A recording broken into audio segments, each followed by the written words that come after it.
Let's read Curious George Saves His Pennies.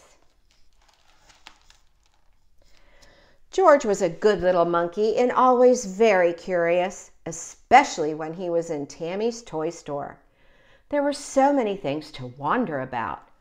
Pogo sticks and skateboards, snow globes and kaleidoscopes, and even finger traps.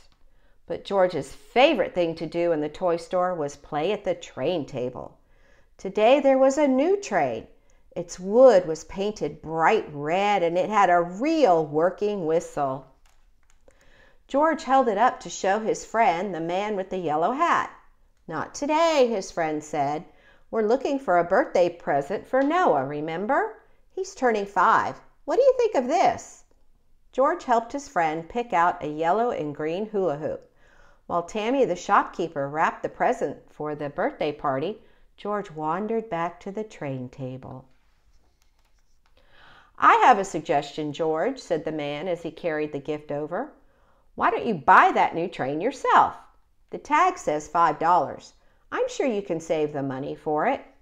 George liked his suggestion so much that he was only a little sorry to put the train back down. George had a good time at the birthday party. Noah let everyone have a turn at the hula hoop. It was harder than it looked. As soon as George got home that afternoon, he took his piggy bank down from his dresser. He opened the small plug at the bottom and shook. Out tumbled a nickel. George ran to show the coin to his friend. "You have 5 cents, the man said. "I'll give you your allowance early this week. Don't spend it on candy. You have to save it up." The man gave George 2 quarters. "Here is 50 cents, he said. "Now you have 55 cents. You have only $4.45 left to save." George wasn't quite sure how much money that was, but it sounded like a lot. George dreamed about his red train that night. He was riding it through a forest of trees. He tugged on the whistle again and again so that no one could miss such a shiny red engine. In the morning, George decided he would have to find a way to earn money faster. What if someone else were to buy the red train at the toy store before he could? He had an idea. George found 5 pennies and a dime in the sofa cushions. He found a nickel under his bed. The piggy bank jingled nicely that evening. He had 75 cents saved.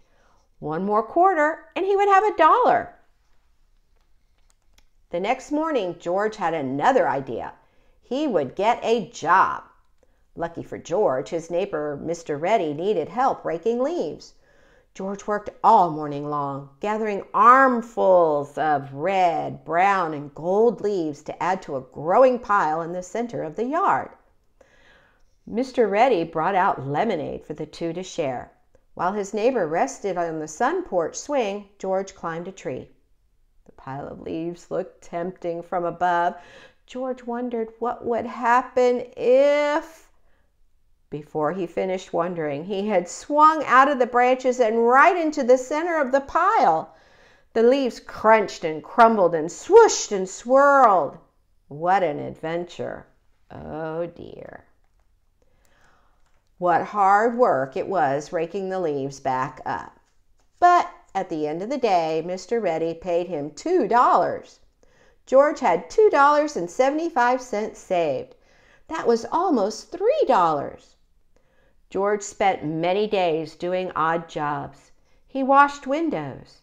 He distributed flyers. He delivered flowers. He did dishes. At the end of a week, George finally had $5. "I'm proud of you, George," said the man with the yellow hat. "You saved all that money by yourself. You've sure earned that train." The change clinked merrily in the piggy bank as George set off for the toy store. The autumn day was bright and clear and not very cold. George walked by the park. The neighborhood children were playing with the windsock. Suddenly it got stuck in a tree. They needed George's help. George carefully set his piggy bank down on a nearby park bench where he could keep an eye on it. But little monkeys sometimes forget, and as George began to play with the children, he forgot to check that his bank was still there. As the afternoon wore on, his friends went home to have dinner.